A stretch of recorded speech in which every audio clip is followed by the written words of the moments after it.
Yo! Time to up your gaming skills with some expert urban gameplay, gaming tips, tricks, and tutorials brought to you by Mad Peps. Yo, what's good, peeps? Welcome to this urban gameplay video, and I definitely wanted to bring something different to the weekly uploads and drop some gaming tips and tricks your way. And the game we'll be looking at in this urban gameplay video will be The Division. This might be considered common knowledge or easy tips for some of the more advanced players, but will definitely be a great starting out point for some of the people that are new to the game. So I definitely hope some of these tips and tricks can get you on the right track to greatness. So kick back and relax, and let's get into some of my gaming knowledge on The Division. Yo, one of the essential things for me personally when playing The Divisions is to understand your enemy's colors when you attack, as there are 4 different colors which will appear above your enemy's head. The white numbers indicate that you're dealing a base body shot that are chipping away at the enemy's health, and to be real, this is probably the most common color you will see throughout the game. When the blue color appears above your enemy's head, this indicates that you're connecting with the armor and not the actual enemy's health, which once you've destroyed, the white numbers will resume. Whenever you see a red number, this indicates that you fired a headshot. And finally, the orange color indicates that you fired a critical shot, the highest damage shot. In most games, you'll obviously be used to a headshot being the most critical shot regardless, but in The Divisions, the two do not actually go hand in hand. A headshot can be critical, but so can anywhere else in the body. So obviously paying attention to some of these colors will definitely help you out throughout your progression in the game.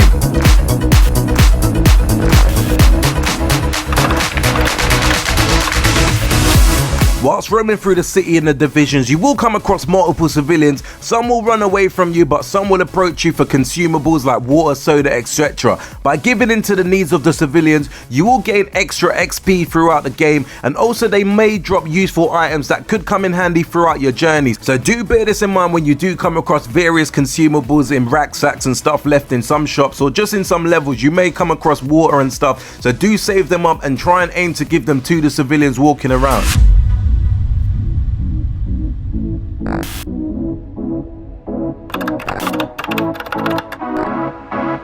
I suppose one of the biggest questions is the game better playing with friends or playing by yourself? In my personal opinion, The Divisions is designed as a multiplayer game, so even if you can do it solo, it's best when you do obviously play with friends or so. One being the fact that obviously playing with friends is enjoyable and you guys have an opportunity to communicate through headset and stuff, so you can be a lot more strategic when you're going through each mission. I also found that if your friends are on a higher XP than you, then this will give you the opportunity to rank up quicker if you play some of their missions. However, be warned, you will die a lot, and if they're way higher than you in terms of the XP and the level, then you will become a nuisance throughout the game, because obviously you'll be dying quite a lot and they'll have to revive you from time to time. But on the bright side, you will become stronger when resuming your missions, which will be at a lower level. There's so many more advantages to playing with friends throughout The Divisions, but if you don't have friends in the game, then you can use matchmaking, but you will need to try and find people that communicate and work together with you, otherwise your team will be a complete burst. Because at the end of the day, this is kind of a team strategy game in my opinion.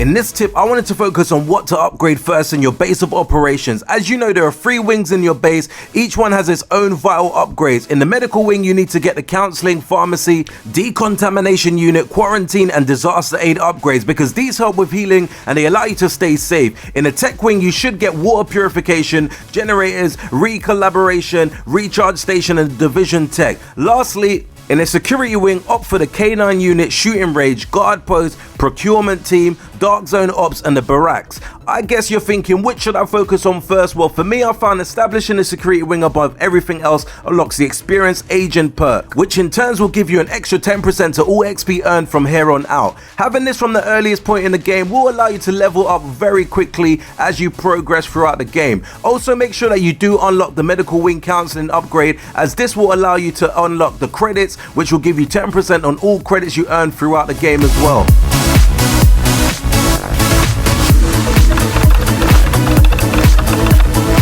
For me, one of the most useful tips is to definitely unlock as many safe houses early as possible. Safe houses have the great benefits that come from the fact that you'll be able to fast travel from one safe house to another immediately.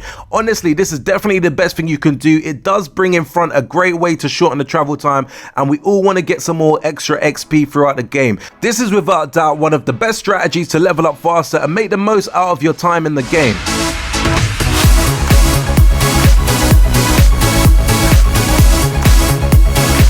Now when you start in the divisions, you will notice that your rucksack will not have the greatest capacity, so you will begin to see you run out of space very quickly as you pick up things throughout the game. You obviously have two choices, whether you want to decompose, or as some would call it, scrap, or you can also sell some of your items which you no longer feel you need. I personally feel that scrapping is the best option. Scrapping junk will allow you to get the resources you need in order to upgrade the base. This is very helpful if you want to make the most out of your upgrades, and this is definitely a very important thing to keep in mind. Remember, this will definitely give you better gear and options as you play throughout the game.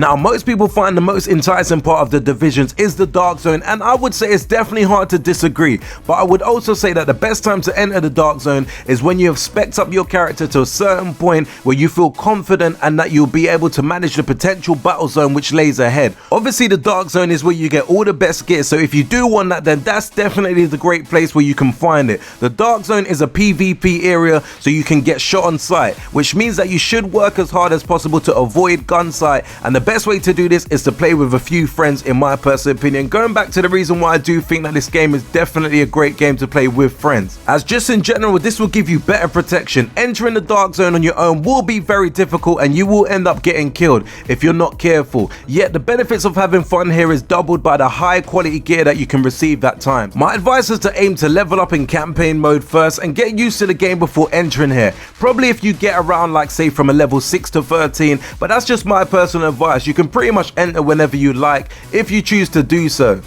Anyway peeps, thanks for sitting through some of these quick gaming tips. There's definitely tons more tips available for the divisions, obviously scattered throughout the whole online. As I mentioned earlier, some of the more advanced players may see some of these tips to be quite basic or common knowledge, but some of these tips I actually overlooked whilst playing the game, so I personally would find it definitely handy if I'm starting out in the game. So if you do, keep it in mind. These are great tips that will definitely help improve your gameplay and hopefully take you to the next level, or at least get you started in the right way. Anyway peeps, do hit the like button if you enjoyed the content, and also if you want to see more gaming tips on Urban Gameplay's channel throughout the weeks or so, we'll definitely try and drop a few more of these for some of the big games. I also still got to drop a review for the divisions just to let you guys know what my overall thoughts of the game are, so definitely make sure you look out for that. Also hit the like button if you enjoyed the content. Don't forget to subscribe to the channel if you've not done so before, and until next Urban Gameplay video, we definitely say peace out peeps. Make sure you hit that like and subscribe button for more cool urban gameplay videos.